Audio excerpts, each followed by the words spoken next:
Hi, you are listening to This Is Not Your Practice Life.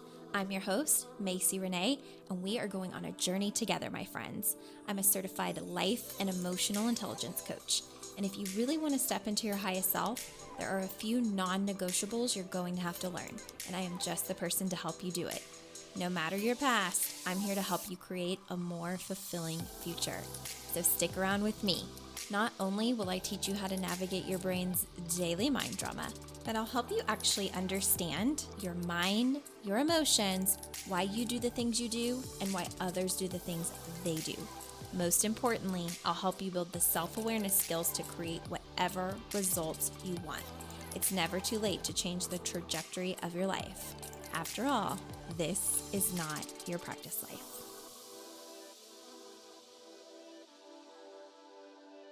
Good morning. Welcome back to another episode of This Is Not Your Practice Life. I'm so excited to have you joining me today, and I think that you're really going to love today's interview. So I don't always have podcast guests on, but when I do, it's very special. They have a lot of value that they're sharing, and so I'm so excited to introduce to you today IFBB Wellness Pro, Julia Rene. In this episode, we really talk about following your dreams, finding your passion, going against the grain from maybe what other people would expect you to do, and really being true to yourself and following your heart. She's just an incredible person. So she is very heavily involved, obviously, in fitness and the bodybuilding industry. She is a coach. She has a support group. She gets vulnerable about things that she has experienced.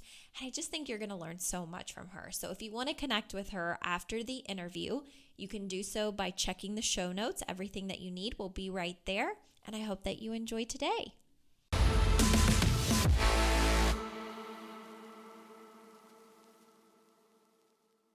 All right, so I am here with Julia Rene, and I'm so excited to bring you onto the podcast, hear everything you have to say. I love your Instagram profile, which we'll put in the show notes so people can really get to know you.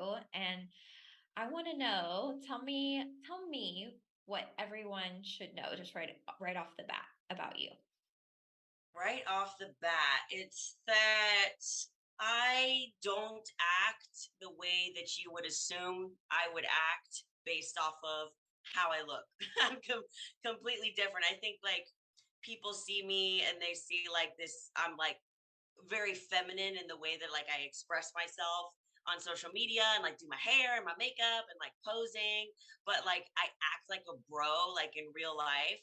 So that's the number one thing I think too. And just yeah, I mean I love what I do and I can be very honest with how I'm feeling in a nice way. I love that. And we were talking a little bit before, and you're from Austin, or you live in Austin, but are you from Austin? So I'm from San Antonio. I was born there, which is like an hour and a half away from Austin. And I did not want to, typical high schoolers, like, I'm moving away. And I was like, I'm moving to California. And I was like, ooh, it's expensive to live there. Yeah. And so I'll just move to Austin and that'll be enough. And I ended up, I love it. I've been living here since 2015. Okay. And damn, that's a long time. I just realized I was like, I graduated in 2015 and I moved. Yeah, and I love it here. It's hard to think like if I would move, like I don't know. I just really like it. Yeah, I loved Austin when I was there in Mhm. April. I thought it was such a fun place. And just the fact that everything was walkable and there were so True. many amazing restaurants. I had a lot of fun there. That's my favorite thing about Austin is the food. And it was nice because as I was landing, I remember thinking immediately, oh my God, green grass. Like, should we move here? Um, Right? I'm like tired of all the dirt. I miss the Kentucky land. So Oh, it was nice in Austin, just like, oh my gosh, they have a little bit of everything. And they have, green. Yay. yes, I love that. So, for any of my listeners that don't already know you, you are heavy into fitness. Hmm. And if they follow you on Instagram, they will absolutely see that. And I love that because I don't know if you know, but years ago, I worked out a lot and I did a lot of bodybuilding, and it was like the best I had ever felt. Hmm. But my problem back then was there was no life balance. It was very much, and I know my clients struggle with this, but they're very much, I'm all or nothing. And so was I. Yes. It was either I'm in the gym 6 days a week, taking my supplements, on track with my diet, meal prepping every single week. Or if you offer me a piece of cake, I'm going to eat the whole cake. Like there was like Yes. binging involved. Um, Exactly. and so for that reason, and also like when I would hang out with friends and stuff, there was no balance. It wasn't like, oh, I can enjoy a treat. It was like, no, I have to bring my my stuff in my containers. I can't go off, or I was Yep. gonna, like spiral. So I love that you're in this industry. I want to hear kind of your perspective and just how it's serving you, things you've learned, anything Hmm. that you want to share. I would say that this industry, the bodybuilding industry in particular, is great, but it also can be not so great. As it can be with most things. Like there's, in any industry, I think that there's pros to it and there's cons to it, but it's like choose your hard. And Mm-hmm. this is the hard that I like to choose. And for me, we'll start with the positives. I have been able to use bodybuilding as an intense vehicle for transformation. So I never thought that that was what I would use it for. But every time that I prep for a show, and I've done, I want to say four now, time is just irrelevant at this point. But I've done four shows now. And every time that I do a show, I learn so much about myself, about my confidence level, about how disciplined I can be. I learn areas where I'm struggling, things that I need to work on. Because when you are put in a situation to where like you're hungry and your body is like dying and you feel like just a walking pile of bones, your shadows will come out. They will come out way faster than if you had a burger in your belly. So I've been able to use that to really pinpoint things that I need to work on in my own personal development. So, and a lot of people get that from bodybuilding and they don't expect that going into it. They just expect, oh, my body's going to look great. I'm going to go on stage and maybe win a prize. And it's like, no, there's so much more to it. And I think that's just fitness in general. People get into fitness and they expect that the only gratification that they're going to get from it is the scale going down or their inches off the waist getting smaller, or they achieve that dream physique that they've always wanted. But the stuff that comes with it is why I love what I do. Like the confidence, the reassurance in yourself that you can do hard things. And it's like, wow, like I can do this. That's why I always say you're more powerful than you think. And when you do something that's challenging, you prove to yourself every day that you're more powerful than you think. So those are all the positives to it. The downsides is that it can be very mentally draining, because there's a whole lot of things that end up coming with it that you don't think. And that's like body dysmorphia. Sometimes it can be eating disorders if you're prone to something like that. Not having the balance and really just kind of messing with that intuitive knowing of when you're hungry and when to stop eating, because that doesn't matter with bodybuilding. It's like, oh, you're hungry. Okay, good. It's working. So those are some of the downsides to it. But if you're hyper aware going into it, and that's my advice to everyone, is like, you can't be 99% sure. You need to be 100% sure that you want to do this because it will take your soul Yeah. in Yeah. the best way. Yeah.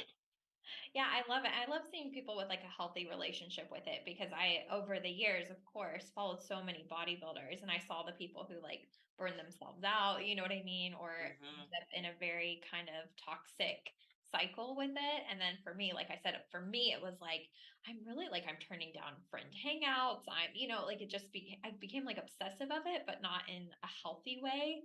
So it wasn't, it got to a point where I almost had to step away to like learn myself because you're right, all of the inner stuff kind of comes to the surface, especially Hmm. when you're going for goals. And I think a big thing too is when people hold other like external things responsible.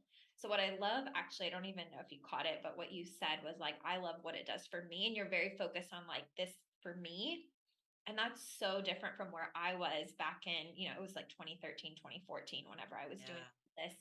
It was very much like I'm going to prove elsewhere. And I just did, an episode about that with goals, but my focus wasn't so much on me as much as it was like external. So I think Exactly. that that's super important too to I have. love that you said that. And look, like my mindset now didn't come, it's not always been like this. My first show, I was 125 pounds on stage, and I got my implants in and I went up to 170 pounds. I was the heaviest that I've ever been in my entire life. I'm 5'2". So to give you an idea, like that's a lot of weight to carry for someone who's as petite as I am. Mhm. I was struggling walking. Like my feet would get swollen. As someone who's like an athlete, I was like, okay, this is a problem. And it wasn't even the physical that was the most important thing to me of like gaining the weight. It was just like my confidence level, my motivation was gone. And I realized that the reason that that happened was because I wasn't appreciating the journey of it all. And Mhm. that's where the real meat of any goal that you're going towards is. If you're so focused on the trophy, the promotion, the marriage, the relationship, you are never going to be happy when you get there because it's never going to be what you thought it was. So Yes. I even won 2 shows back to back my first time being a bodybuilder ever, and it wasn't enough. Mm. I it wasn't enough.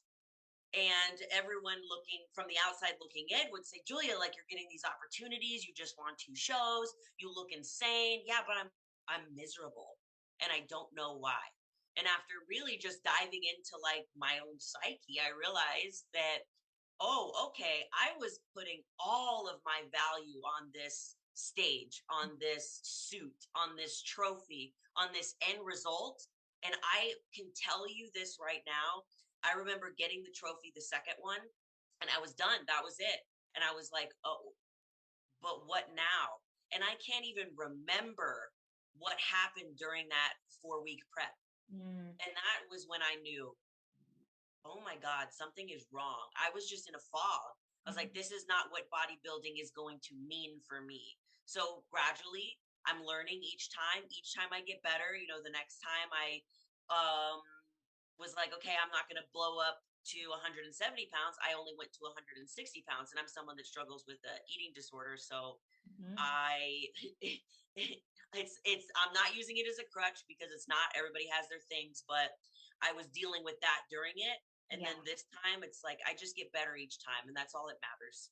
Yeah, that's amazing. That's like it's very inspiring too. So, were you an athlete your entire life and then got into bodybuilding? Is that kind of how that Yeah. I transition? always like to say like athletics is like the only thing I was good at, but I realized that that wasn't the only thing that I was good at. Like I'm really good at communicating. I'm good at bringing people to understand fitness in a different way and the reason why it's so important for our mental health Mhm. and not just like from the physical. So I was a wrestler from the ages of 15 to 18 in high school. It Oh. wasn't, trust me, it wasn't my first choice. I wanted to be a dancer, I wanted to do volleyball, but I can't dance and I'm 5'2". So that didn't work out very well. And my brother, I always like to say I was my brother's younger brother because he didn't have a brother. So he would practice his wrestling moves on me because I was his little dummy. And I'm very feisty. I am very competitive, especially towards men, Mhm. especially towards men. I always try to lift heavier than the guy that's next to me in the gym. And I don't try to lift heavier than the girl. I always try to lift heavier than the guy. And that's like too much of my ego coming out, but it comes from a place you'll understand why. Yeah. Um, but I ended up joining. I remember it was like the summer. I didn't know what I was going to do. I felt lost because I was an athlete and I was like, I didn't make any of these teams. What am I going to do? And I had in the back of my head my brother saying, like, join the wrestling team, join the wrestling team. And I remember I was wrestling with one of my friends. Like, we were like just doing like a little fight. And I picked her up and I slammed her on the ground. And she kind of like lost it for a little bit Uh-huh. and she lost her breath. She couldn't breathe. We were like, hello. Like she was like kind of unresponsive. And it's kind of weird. In that moment, I knew I gotta wrestle. I was like, this is for me. I was like, I have it in me. So I joined, and it was the most pivotal point in my life that has brought me to who I am today. Then I fell off for 2 years and didn't do squat, and then bodybuilding came. I love that. Oh my gosh. So that led me to think, like, what are your thoughts? Like when people outside of the industry, right? Because I used to come up against this. Of course, I will preface, I did not care. But people would be like, you're getting manly, you're looking too muscular. And that Mm, whole, which we could get down a rabbit hole of what other people think of us and our decisions. But I right. was always so proud of my body. I'm like, I feel fantastic and look like a boss. Like, so what do you say, like, when people are really struggling with, I want this thing, but people are going to judge me for my decision, or people are going to make comments about Mm. XYZ? I would ask them, is putting your dreams and what makes you happy and your goals on the line worth what other people is saying? Mm-hmm. Because at the end of the day, if you let your parents control it, if you let your friends control what you're doing, or your spouse get in your ear, you're going to end up so unhappy because you're not doing what God has put in your heart for you to do. And it's just, you're not living up to your potential, Mm-hmm. or what's really gnawing at your heart to do. And so many people do that. I think that we're living in a society now where people are like, hell no, I'm not listening to nobody, which is really cool. But it didn't used to be that way. It was like, I mean, like even my parents, they come from the generation of like, you go to school, you go into college, you get married, you have kids, you die. Yeah. Sad. And it's That's like, it. that's the route. And I never liked that route. Like Yeah. even after high school, I was like, I knew, I was like, college ain't for me. I'm not that kind of person. If it's not a wrestling scholarship, I'm not doing it. So I went to beauty school and I ended up doing hair. And even that was like, people were like, are you sure? It's not as stable as going to college. You Mhm. don't, you don't know. And I'm like, ugh. I think that I've always been a little bit rebelly in the Mhm. way of like, I was like, well, let me do this thing. Yeah. But there's other people that like, they'll let it ruin what's really in their heart. And it's hard not to, because sometimes your parents are coming from a good place. Oh I yeah. think most of the time our parents are coming from a good place because they just want you to be safe. They want you to be stable. Like you're their child. They care about you. Mhm. And my parents have been incredible support systems for me throughout everything, but that doesn't mean they've questioned my sanity every once in a while. I think the biggest moment where they were like, okay, what? Was when I was like, I'm quitting the salon and I'm becoming a bodybuilder. And they were like, we need to check you into the mental hospital right now. And I was like, I know it. I just had so much passion. I believe. And sometimes people aren't going to believe you until you show them. And that's okay. Yes. You don't need to prove anything to anybody. But if you have a track record of not showing up to the things that you say you're going to do, why would anyone believe you? Hmm. So I had a track record of like, mom, I'm going to do wrestling, did wrestling. Mom, I'm going to be a hairstylist, did that. Mom, I want to be a bodybuilder. She's like, okay, well, you haven't not done the thing. So I'm scared, but okay, go ahead.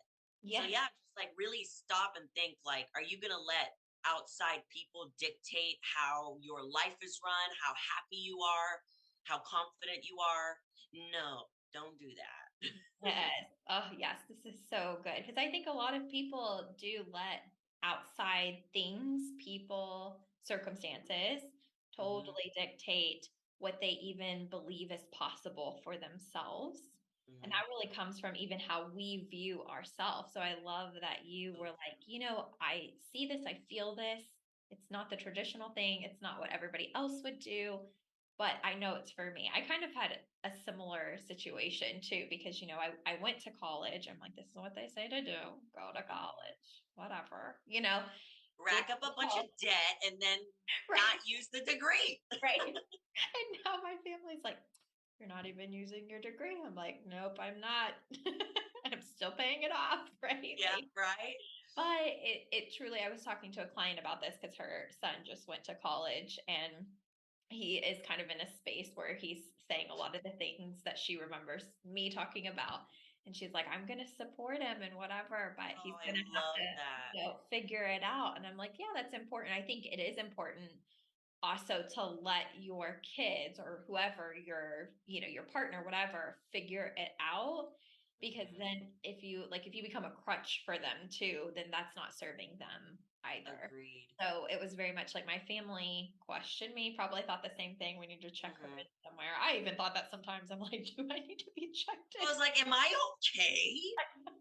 I was like, "I just made decision after decision that seems to be wrong in everyone's eyes. Is there something wrong with me?" But it's everything, every decision I have done, even though I'm not a hairstylist anymore, has led me to the exact person that I am today.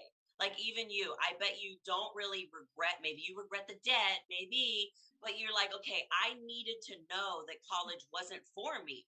I needed that experience. And it's just,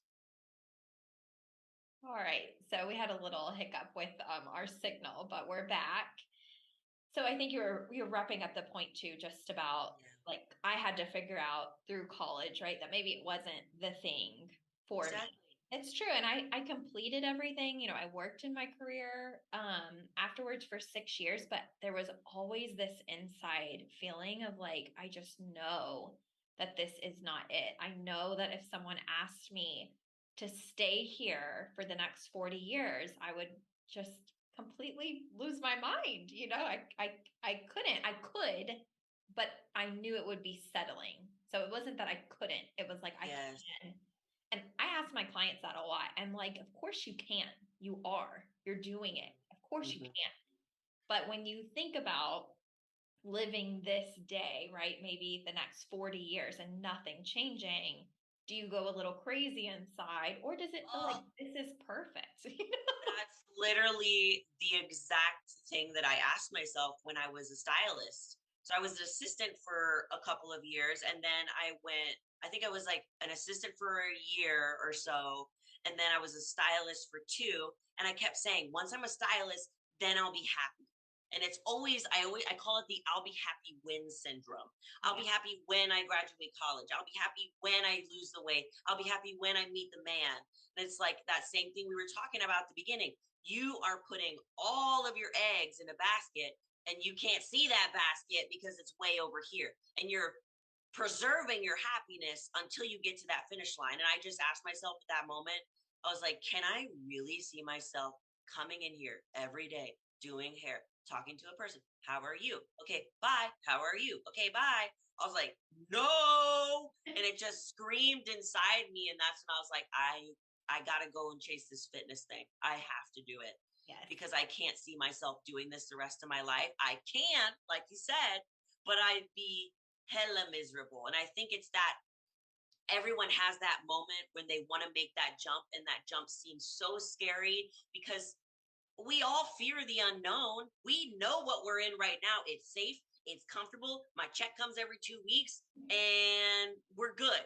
I'm barely making it by, but at least I know what's coming. Yep. But over here, there's a whole lot of unknown. I don't know how to start. I don't know how it's going to work. Will I even make money? What are people going to think? And that right there is why most people won't do the thing that they're actually meant and put on this planet to do.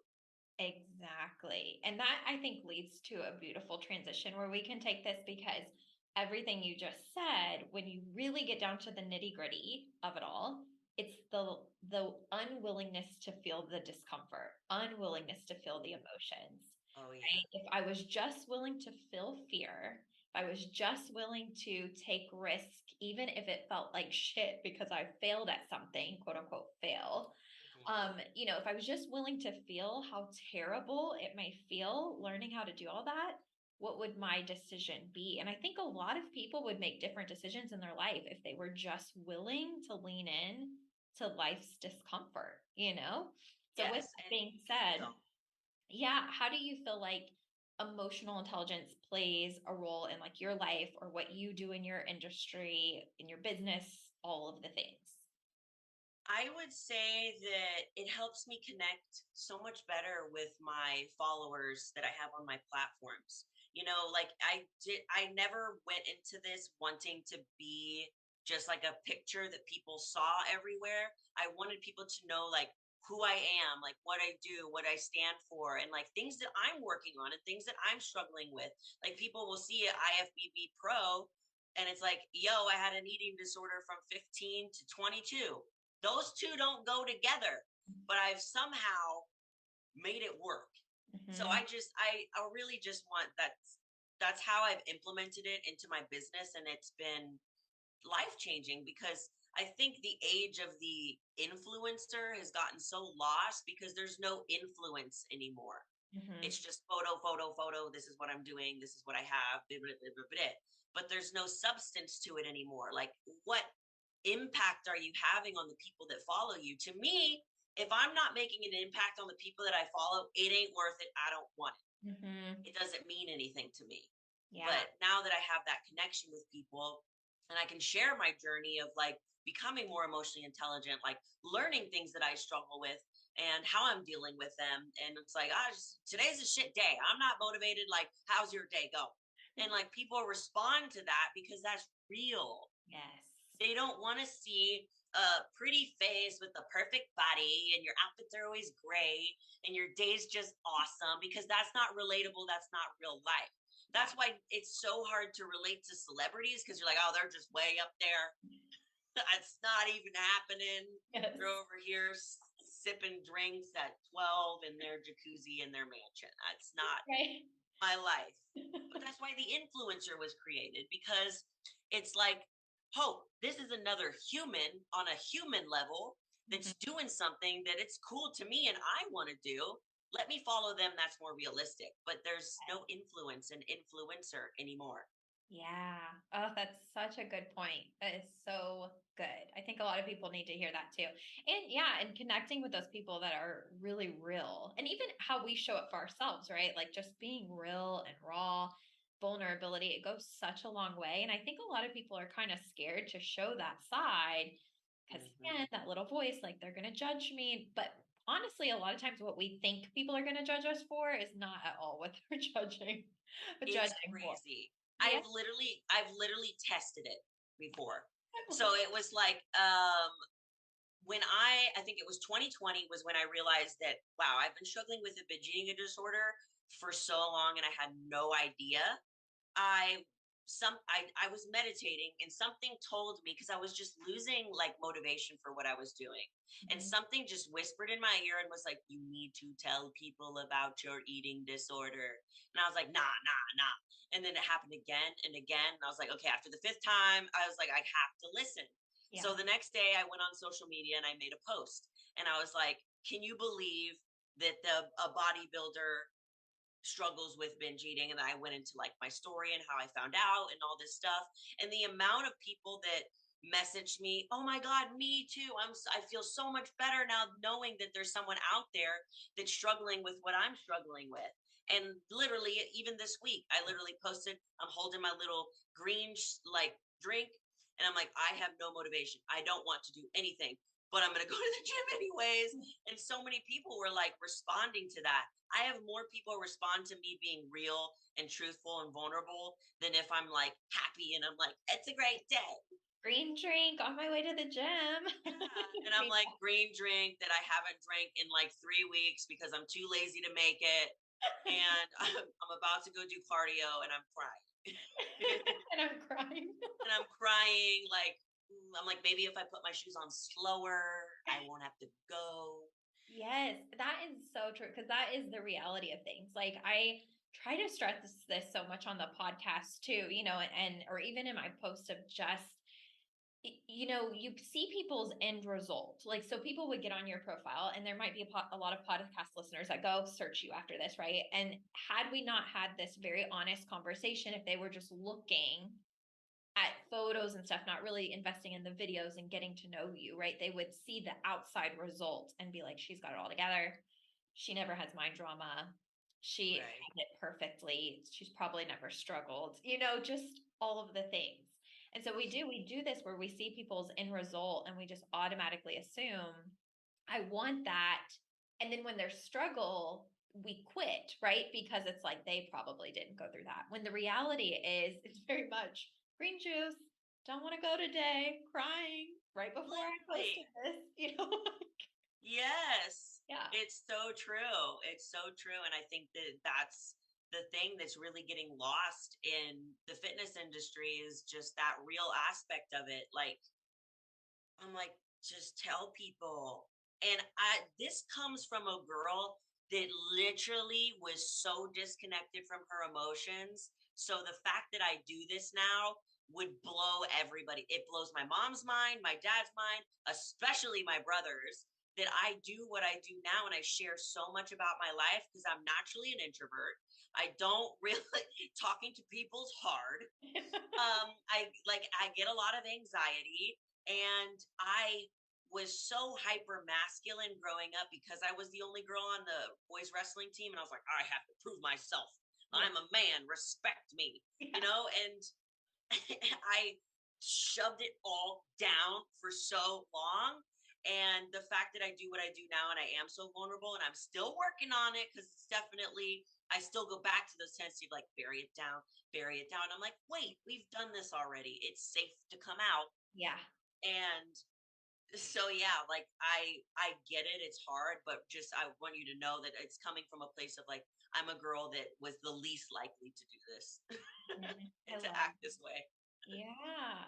Yeah, I love it. It's like such a testimony to just chasing your dreams, following your heart, your path, like feeling and leaning into all the discomfort along the way, and really ultimately like trusting yourself that you do know what's best for you. I say that to clients all the time. I'm like, I know that you want me to wave the magic wand and give you all the answers, but that's not how this works here. You have all the answers. I'm just helping you discover them.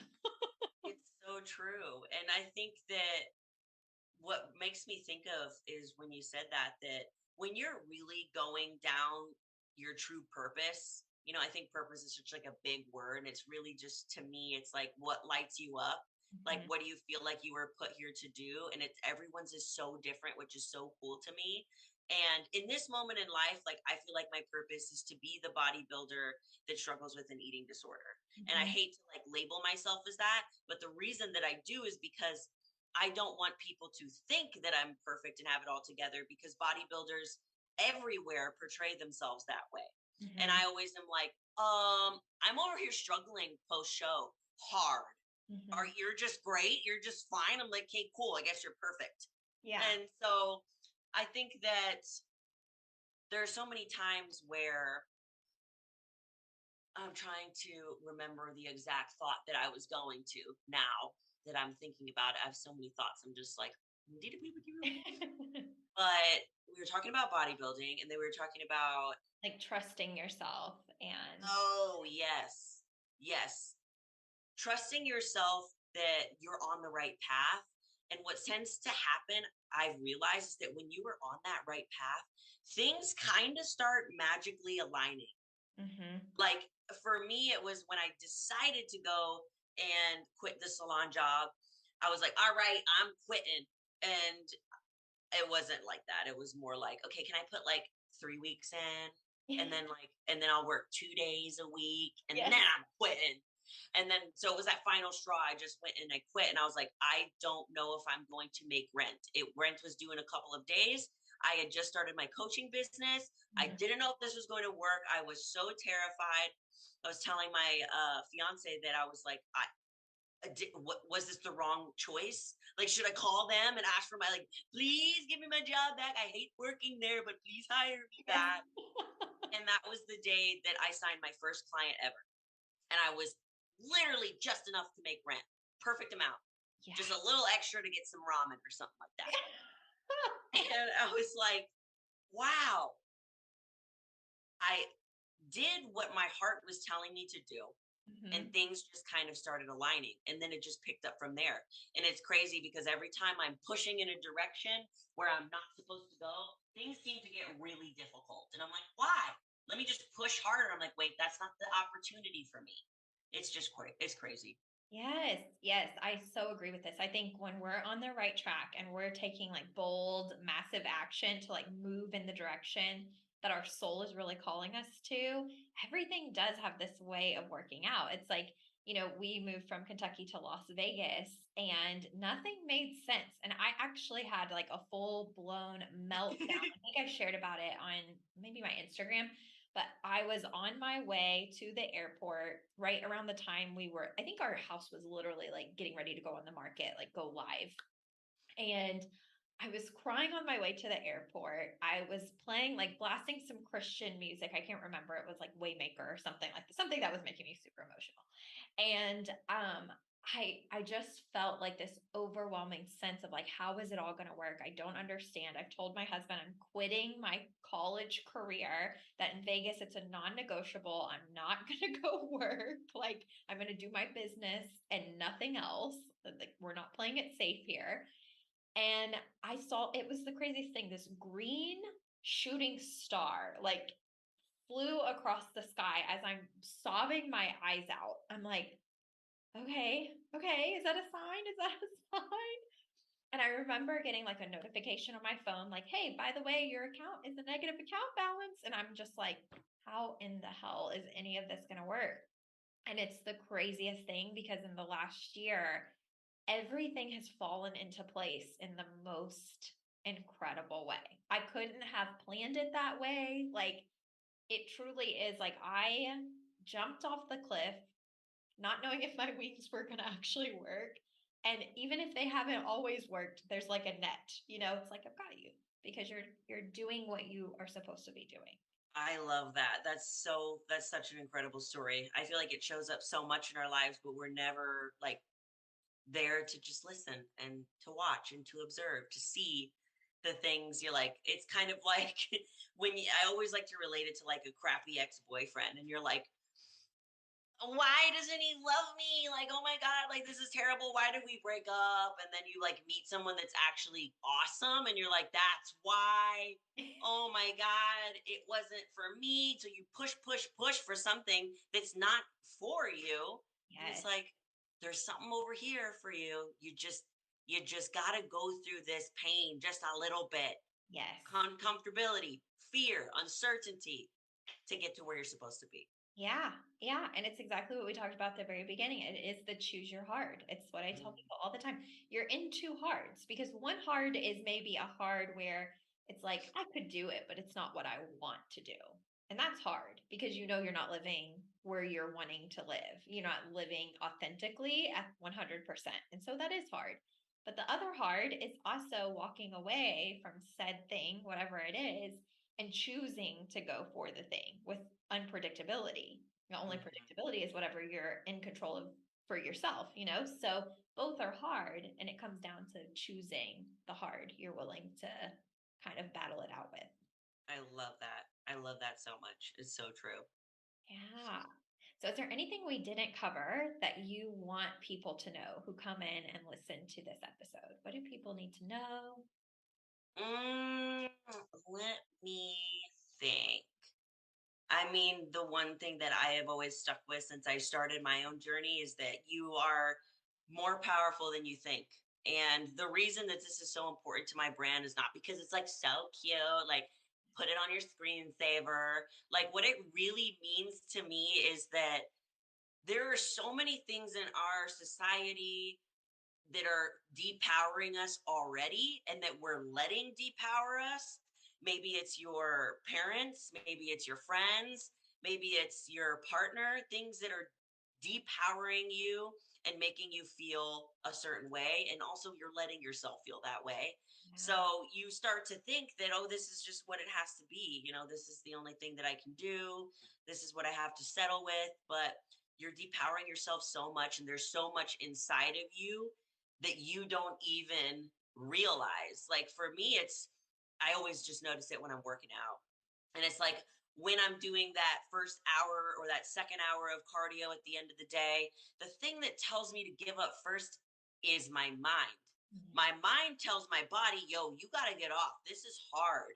And it's like there's so much more power inside you to say no. I'm staying here I'm doing what I said I was going to do. So quit depowering yourself because there's a lot more in you than you're giving yourself credit for. Oh, yes, I love that. I feel like that is a perfect place to wrap this up too, because it is so true. Like your mind is so powerful, and you all can't see it, but I'm looking at Julia's wall, and she's got a lit up like neon sign. It's Know Your Power, which is the name of your podcast as well. Yes. And so with that, let's tell people how they can connect with you. How can people find you? And we will also put it in the show notes, but go ahead. Yeah. So you can find me almost every single platform as Julia Rene, and Rene is spelled with one E because I'm named after my uncle. And let's see. I also do offer the link in my bio on all my social medias. I do offer a binge eating support group, and really it's just a free group with a bunch of women that are all struggling with the same thing, just so we have a space to connect and share ideas and really just get vulnerable with each other so that you don't feel alone. That's the thing that I love to do the most, and it's the thing that I do for free. And yeah, that's me in a nutshell. I love it. It was so fun having you on. Thank you so much. Thank Oh my you. gosh, I think that people are going to love you and find so much value in connecting with you. So thank you for coming on. Thank you so much. I appreciate it. Thank you. Hey there. Thank you so much for joining me on today's episode of This Is Not Your Practice Life podcast. If you'd like to connect on social media, you can find me on both Instagram and Facebook at Macy Rene Coaching. And if you want to stay up to date on all of my offers, announcements, and inspirational emails, you can join my email list at macyrene.com. In addition, if there's a way that I can further support you in your coaching journey, you can schedule a free 60-minute consult at macyrene.com anytime you want so we can discuss the best options for you. I look forward to seeing you next week, and I hope you have an amazing day. Bye.